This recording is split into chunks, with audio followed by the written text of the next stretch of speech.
चाहत तू मेरी पहली, पहला है प्यार मेरा, तुझसे आबाद जैसे दिल का करार मेरा, हर पल रहे साथ तेरा, हाथों में हो हाथ तेरा।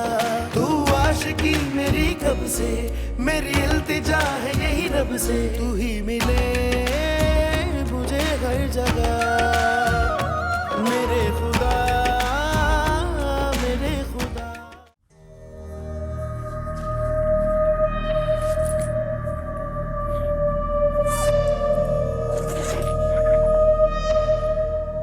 ببین نسیم، من واقعا برات متاسفم. خیلی راحت زمان بهم ثابت کرد که تو چقدر عوضی هستی. خدا چقدر بهت فرصت داد که اصلاح بشی، اما تو هیچ وقت انگار نمیخوای این کینه رو از دلت بیرون کنی. میخوای تنهایی با این غرور چطور زندگی کنی و دووم بیاری. نسیم، تو چرا نمیفهمی این رفتارت داره همه رو از خودت دور میکنه و کاملا دیگه تنها میمونی؟ من از این زندگی که دارم خیلیم راضیم. شما برین با عزیزای خودتون خوشحال باشین، با اونا زندگی کنین تا مهر و محبت افراد این خونه نصیبتون بشه. من با دخترم زندگی میکنم، اون مواظب منه. اوه، بس همه این خورده فرمایشا داره از سمت فریحه میاد و گفته همه چی رو ول کنی یا بیای پیش من. پس کجا برم؟ به حرفم گوش بده، تو نیازی نداری جایی بری. تو خونه خودتو داری، شوهر داری، همینجا بمون. تو نمیتونی به اشتباهاتت اعتراف کنی و از خدا طلب استغفار و بخشش کنی. اشتباه منو پیش همه جار زدین و منو خجالت زده و شرمنده کردین. حالا از چه خونه و از چه شوهری دارین حرف میزنین؟ خونه ای که من توش زندگی میکنم شده حق زنداداش و برادرزادتون و این حق رو شما به من دادین. تویی که شوهرمی، من که فکر میکنم برای یکی دیگه نقش بازی میکنی. کافیه نسیم، کافیه. من همه اشتباهاتتو بخشیدم و ازشون گذشت کردم، اما تو عوض شدی و افکارت انقدر پلید شده که حتی تصورشم نمی کردم. اینو بدون که من اگه با زینب حتی رابطه قوم و خویشیم نداشتم، خدا خودش میدونه من همیشه اونو مثل خواهرم دونستم و دوستش داشتم. پس با همون خواهر محترمتون اینجا زندگی کنین. بس شنید تو تصمیم گرفتی از من جدا زندگی کنی، درسته؟ آره، الان تاکسی میاد دنبالم. من میرم با فریحه زندگی کنم. دیشب برام بلیط هواپیما گرفته بود و در ضمن از امروز به بعد نه شما دنبال من میاین و نه من دیگه اینجا برمیگردم. آقا سعید،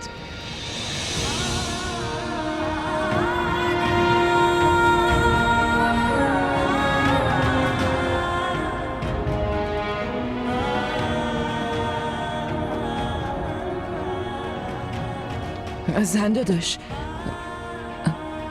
شما کجا دارین میرین؟ دارم این خونه رو ترک میکنم. تو و دختر جای منو تو این خونه گرفتین و منم به همین خاطر دارم میرم. زنداداش، شما چی دارین میگین؟ این خونه خودته. برعکس من با دخترم ویدا از این خونه میرم. خونه من؟ اینجا خونه ارثی شما هاست. با آرامش اینجا زندگی کنین. زنداداش، 4 دیواری شاید میراث بمونه، ولی خونه با محبت ساخته میشه. من عادت دارم تو خونه زندگی کنم، نه تو 4 دیواری. برای همین من با ویدا از اینجا میرم. محض رضای خدا زنداداش، خواهش میکنم این حرفا رو جلوی من نزنین. گوش من از این حرفا پره. پس لطفاً بیشتر از این نقش بازی نکنین. همین که من از اینجا برم شما دوباره میان و اینجا رو تصاحب میکنین. نسیم دیگه هیچ وقت اینجا بر نمیگرده. من خودم تصمیم گرفتم ازش جدا بشم. زندادش داره کاملا درست میگه. زندگی کردن توی مکان خالی اصلا کار راحتی نیست. نسیم، من خودم تنهایی اینجا رو از بین میبرم و نابودش میکنم. زنمو، اگه شما به خاطر ما میرین پس لطفاً این کارو نکنی. عمو جون به شما نیاز داره. این خونه هم به شما نیاز داره. آدمای دروغگو. زنده داشت. دخترم، بعضی آدم هیچ وقت عوض نمیشن. حتی اگر اون کاملا سوخته بشه و از بین بره، باز هم حسادت تو وجودش باقی میمونه و هیچ وقت از بین نمیره. حالا بیا بریم، میبرمت خونه. بریم.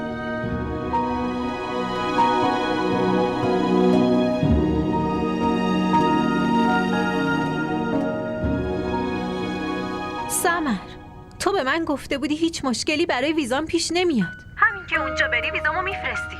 اما حالا چند ماه از اون قضیه گذشته و هیچ خبری از ویزا نشد. آیزا باور کن من خودمم نگرانم. ولی چی کار کنم؟ پروسه کارای اینا اینطوریه. تا وقتی اینا تحقیقاتشون رو نکنن و همه چی رو چک نکنن که ویزا نمیدن. یعنی هنوز برای ویزا مشکل وجود داره؟ چقدر دیگه باید صبر کنم؟ چی کار کنم؟ انتظار انگار تو تقدیر من و تو نوشته شده. من بیشتر از تو ناراحتم آیزا. تو نمیدونی حتی یه ثانیه دور بودن از تو چقدر برام سخته. دروغ میگی، کاملا دروغ میگی. ببین، اگه تو واقعا منو دوست داشتی فقط تلاش نمیکردی، بلکه انجامش میدادی و نشون میدادی. باور کن من نهایت تلاشمو کردم، اما چی؟ حرف بزن. اما تو سریع باید چمدون ببندی. چی؟ من چی میگی سمر؟ من نمیفهمم چی میگی. یعنی الان ویزا دستم عزیزم. بلیطم برات گرفتم. چی؟ ویزام اومده؟ آخه کی ویزام اومد سمر؟ یعنی اینکه کی بلیط گرفتی؟ کی را بیفتم؟ 2 روز دیگه. 2 روز دیگه دقیقاً همین ساعت تو پیش منی. چی؟ دیدن هر کسی میری و هر کاری که انجام میدی فقط زودتر آماده شو. چون این جداییمون عزیزم خیلی زود باید تموم بشه. مامان، من فقط به خاطر بچم ازت طلاق نگرفتم. تو رو اصلا نبخشیدم. نمیتونستم دل 2 مادر رو بشکنم. نه مادر خودم و نه مادر تو. به خاطر همین دوباره برگشتم. یعنی تو با خوشحالی نه، بلکه به خاطر مصلحت بقیه این کار انجام دادی؟ خیلی خوش خیال بودن. وقتی پیوند 2 نفر از همون اول با بی‌اعتمادی باشه، اونجا خوش خیالی اصلا جایی نداره. یعنی تو نمیدونی بی‌اعتمادی ترفند شیطانه؟ چون میخواد بین عشق فاصله بندازه. دروغ چی؟ فریب؟ اونا چی؟ کار درستیه؟ بی احساسی چی؟ خودخواهی؟ اینا همش چیه؟ تو معنی اینا رو میدونی؟ ویدا، من میخوام سوء تفاهم از بین بره. من فقط یه مسئله ساده رو ازت پنهون کرده بودم، واقعا به صلاح خودت. کدوم سوء تفاهم؟ به فریب و دروغ هیچ وقت نگو سوء تفاهم.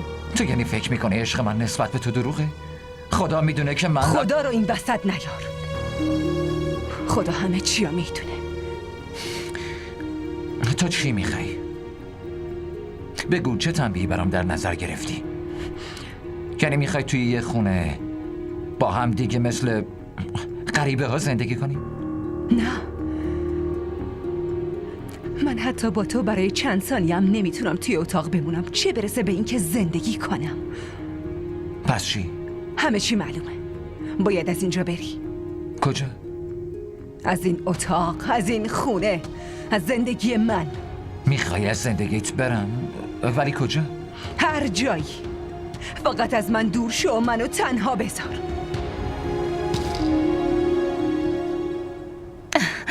به به، چه انگشتر قشنگی. سلیقه کیه؟ مال خودته؟ سلیقه داداشه. اون گفت من خودم انتخاب میکنم. ببینم اسکندرم باهاتون اومده بود. آره مامان.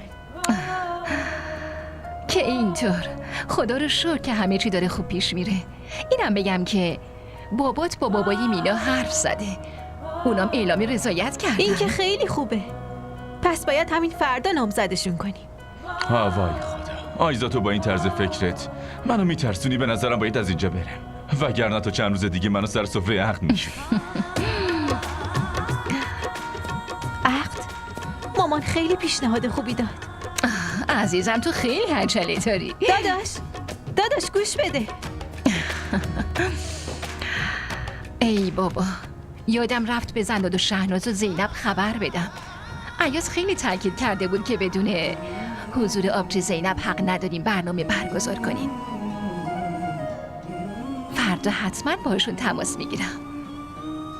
خدای من اینو ببین، خیلی نازه. چقدر ناز و کوچولو. مامان این لباس رو ببین چقدر نازه. وای خدای من، خیلی لباس خوشگلیه. تو هم همش لباس دخترونه آوردی، چرا پسرونه نگرفتی؟ مامان جان، من برادرزاده دختر میخوام. خب من خیلی دوست دارم بچه ویدا دختر باشه. آره درست میگی عزیزم، دخترها همشون رحمت خداوندن.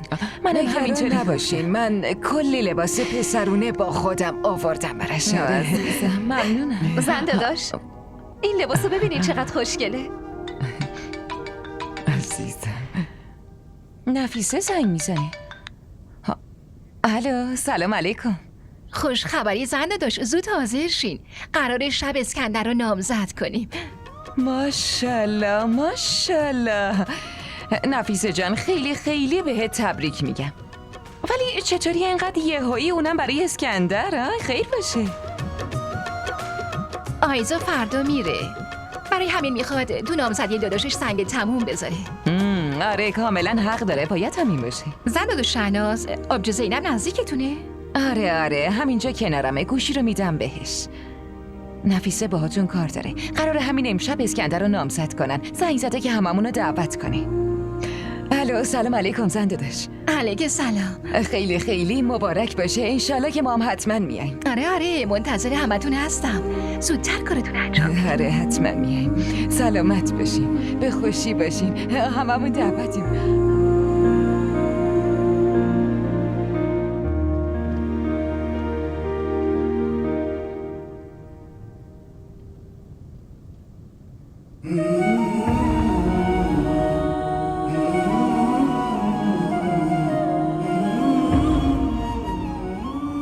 ممنونم. خب فکراتو کردی؟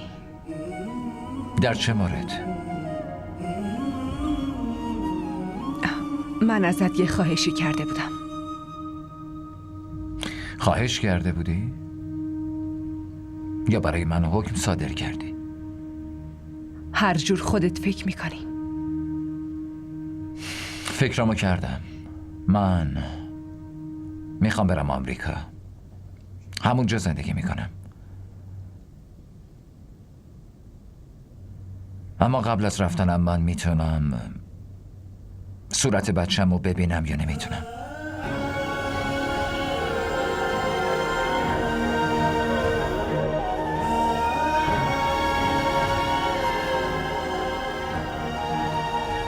قول بده که بعد از به دنیا اومدنش از اینجا میری.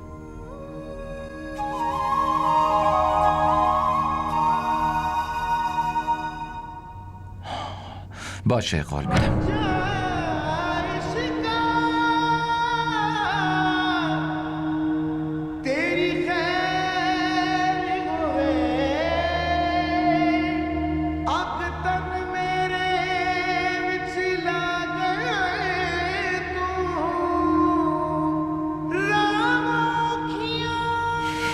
من امروز برای کار درخواستم و فرستادم. تا اون موقع یه کار خوب پیدا میکنم و همونجا مستقل میشم.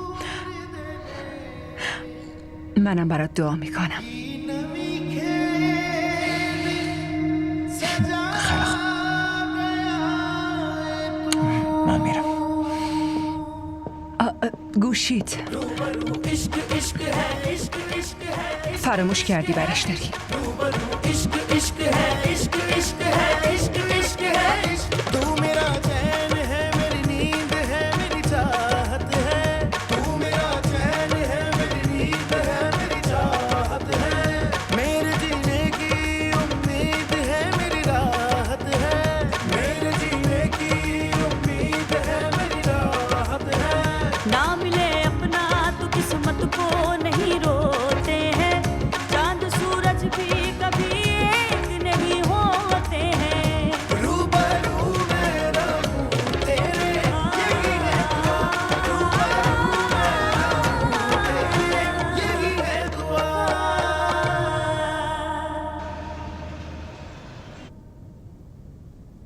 اون این حکم رو صادر کرد.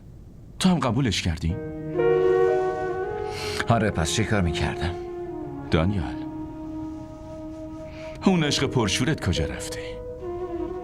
و پافشاری که داشتی، تو همون آدمی که همون موقع به خاطر ویدیو از آمریکا رفتنت صرف نظر کردی؟ و حتی به خاطرش با خاله بحثت شد. کلی اصرار داشتی که ازدواج کنی. آره، من همونم. پس چی شد؟ آخه چرا داری ازش جدا میشی؟ چون برام حکم صادر کرده و ازم خواهش کرد. چطور میتونم قبول نکنم؟ چرا راضیش نمی کنی؟ تو عاشق اونی و تو این عشق حق داری. و برای حقت اگه لازم باشه باید از زور استفاده کنی. نه داداش، من اونو میشناسم. اون خیلی درونگرا و بی‌پناهه. اگه من میخوام به خاطر عشقی که دارم بهش زور بگم، مطمئنم اون داغون میشه. این یعنی تو شکست رو قبول کردی؟ تصمیم گرفتی ازش دور بشی؟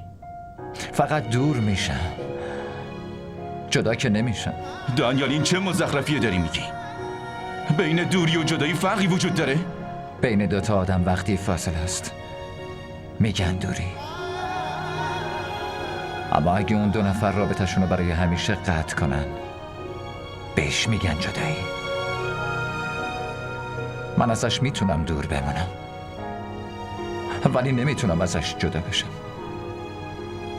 برای همین من این تنبیه رو قبول کردم.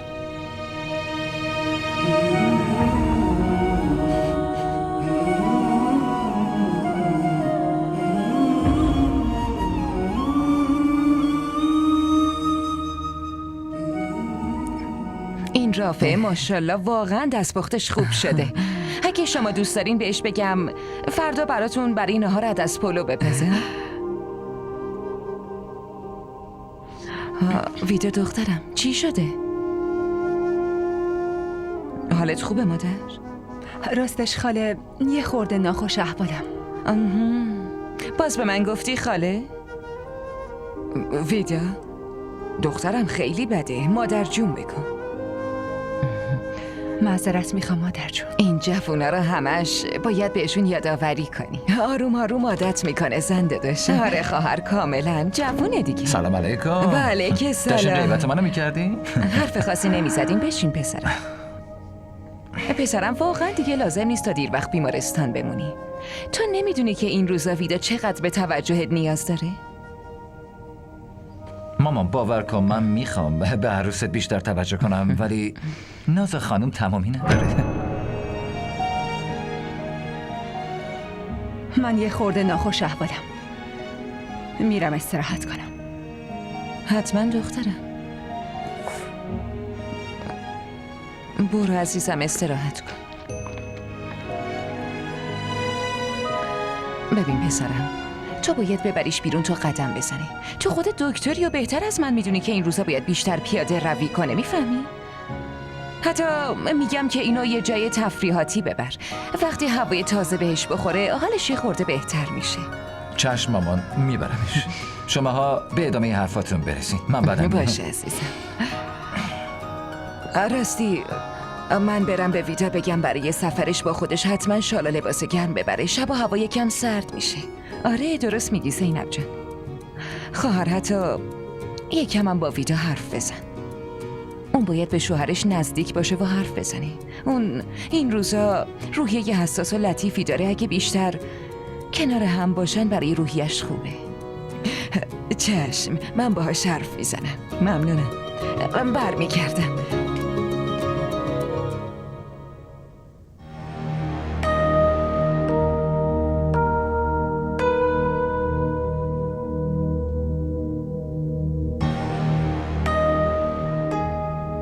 مگه ما قبلا با هم صحبت نکردیم؟ پس چرا هر مرتبه برای نزدیک شدن به من بهانه میاری؟ ویدا من شوهرتم، دشمنت چه نیستم. ما پیوند نه بلکه قرارداد داریم. این قراردادو به خاطر مادرمون و بچه‌مون مجبوریم نگه داریم. هر کاری که تو گفتی من انجام دادم. تو این چند ماه تا حالا از کدوم حرفت سرپیچی کردم ها؟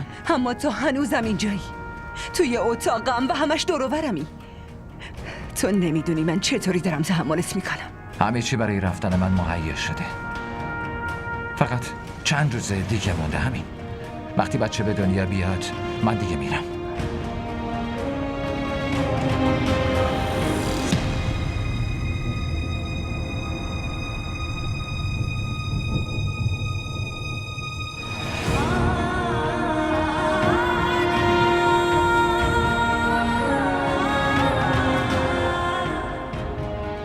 ویدا،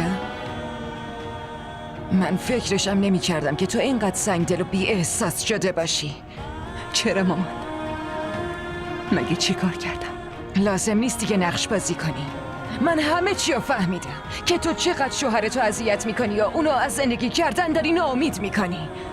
مامان من ازش طلاق نگرفتم. این کافی نیست. ویدا، بار آخرت باشه دیگه. نمیخوام این کلمه رو به زبونت بیاری. خجالت بکش. ببینم از کی تا حالا اینقدر تو زندگیت وقیح و نترس شدی. اینو بدون نه بابات اینجوری بود و نه من اینطوریم. چیه؟ بهم بگو من تو تربیتم و محبتم چی کم گذاشتم؟ یعنی من این چیزا رو بهت یاد داده بودم؟ که تو با مردم بد رفتاری کنی یا انتقام بگیری؟ من انتقام گرفتن رو بهت یاد دادم؟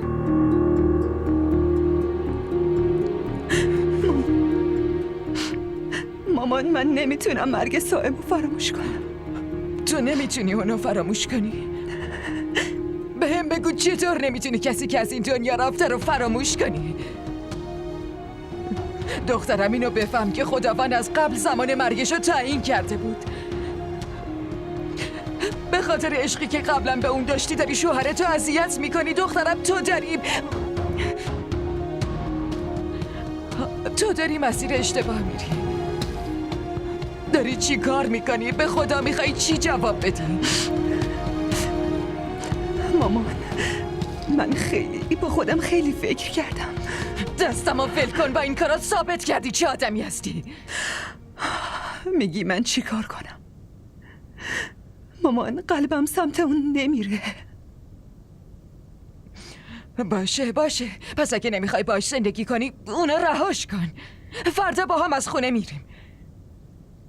ولی به من بگو تقصیر اون مادر بدبختش چیه که تو داری پسرشو ازش جدا میکنی؟ به هم بگو تقصیرش چیه؟ تو بچه خودتو میخوای و تصمیم گرفتی بدون محبت پدر بزرگ کنی.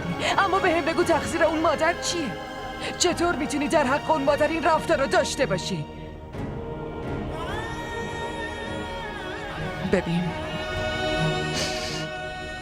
ببین حرفمو با دقت گوش بده. دخترم، من و بابات تو رو با مهر و محبت و کلی سختی بزرگ کردیم. هیچ وقت نذاشتیم تو این مدت چیزی کم داشته باشی. دخترم، بابات خیلی وقت نیست که از پیشمون رفته، اما تو این مدت کم درد یتیمی نکشیدی. دخترم، تو میدونی یتیم چقدر درد داره نه؟ جواب منو بده. بگو ببینم میدونی یتیم بودن چیه؟ آره میدونم مامان. بابا یه لحظه هم منو فراموش نکرده بود. اما تو فراموش کردی که اگه یه بچه رو از مهر پدرش محروم کنی وقتی بزرگ بشه ازت حساب پس میگیره. خیلی بد حساب میگیره. خیلی بد. دخترم، مامان لطفاً اینجوری نگین. دخترم، محض رضای خدا چرا به خدا قسمت میدم به خوبیای دانیال فکر کن عزیزم. ببین عشق اون برای تو یه نعمت مادر. این نعمت از خودت هیچ وقت دور نکن. وگرنه یادت باشه اگه یه بار ازت دور بشه همه ی عمرت باید گریه کنی مادر و پشیمون میشی که این تصمیم احمقانه رو گرفتی.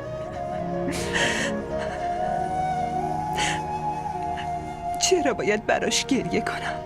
برای اینکه تو اونو واقعا دوست داری، خیلی هم دوستش داری. دخترم چشمت، حتی قلبت داره اینا به هم نشون میده. ببین دخترم، شما دوتا دو جسم در یک روحین. این عشقو از دست نده. خوب در موردش فکر کن، وگرنه پشیمون میشی دخترم. خوب فکراتو بکن.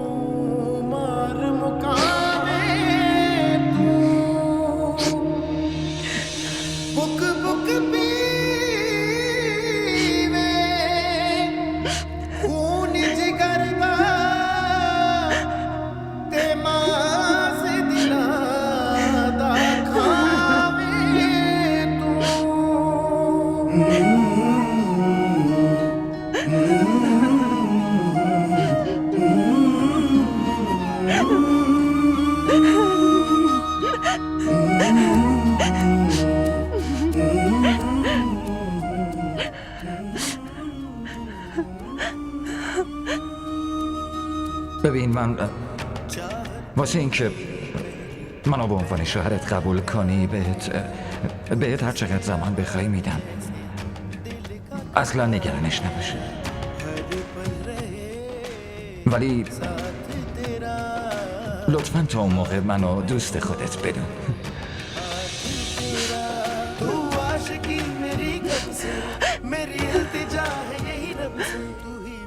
وقتی تو به عشق یکی نماز میخونی و گریه میکنی، پس منم میتونم همین کار رو انجام بدم.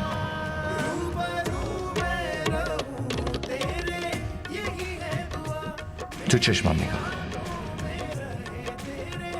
همون قدری که سایم تو رو دوست داشت، عشقی بیشتر از اون تو چشمه من نسبت به خودت نمیبینی؟ بیا امروز امتحانش کنیم. بیا ببینیم سرنوشت برای ما چی میخواد.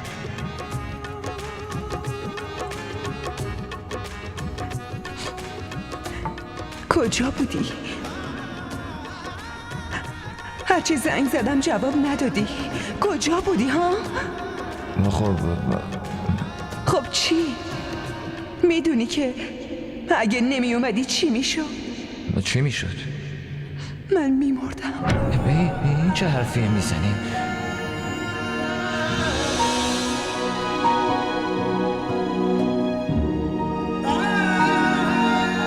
چند ماه بعد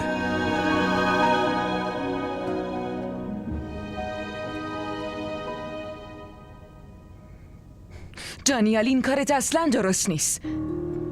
تو بدون گفتن به من هر کاری دلت بخواد انجام میدی.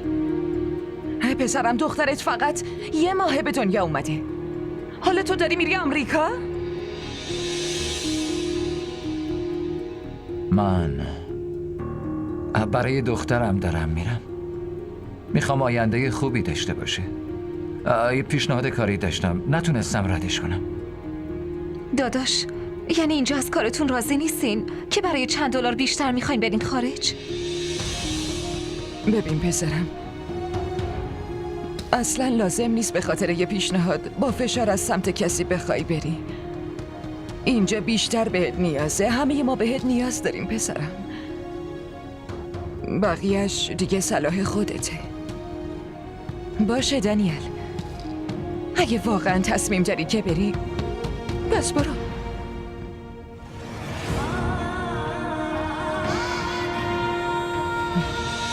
شهناز، صبر کن. داداش لطفاً نرو. همه ما بهت نیاز داریم داداش. من پیشنهادشون رو قبول کردم. داداش چه فرقی میکنه؟ شما قبلا هم پیشنهاد رو رد کردین و عشق یه نفر نذاشت از اینجا برین. پس حالا چرا میخواین برین؟ ببین، این بار این رفتنم به صلاح عشقم هم هست. باشه، عزیزم.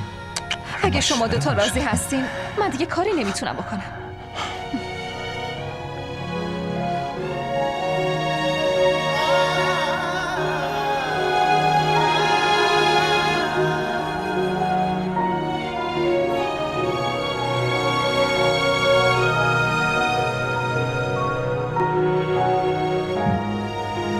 ویدا، خیلی مراقب دخترم باش.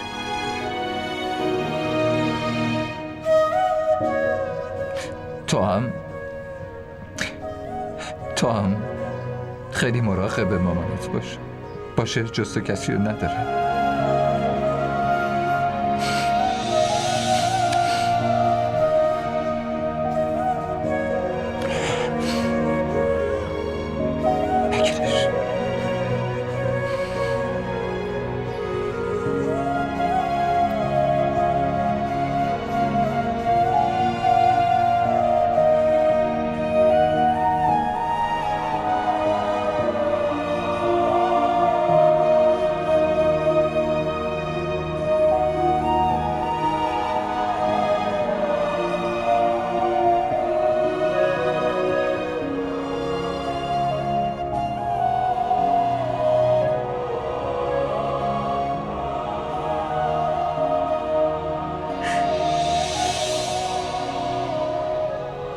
دانیال،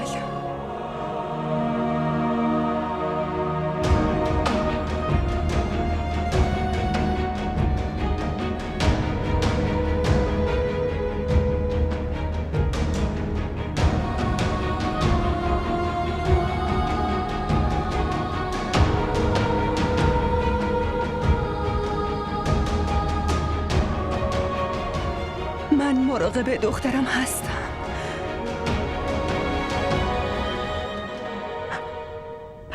ولی خب خیلی کوچیکه.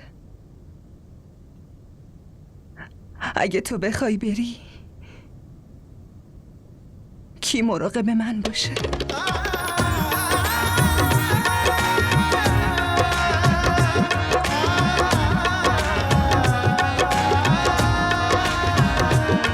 मैं फकत ज़ात हूँ, हर ज़माना है तू, इब्तिदा भी मेरी इंतहा भी है तू, मेरी उम्मीद का हर सहारा है तू, मेरे गम के भंवर का किनारा है तू, तेरी हंसी तेरी खुशी मेरे लिए जन्नत यही, रूबरू मैं रहूं तेरे यही है दुआ, मेरी आंखों में रहे तेरे सपने सदा, मेरी आंखों में रहे तेरे सपने सदा, रूबरू मैं रहूं तेरे यही है दुआ।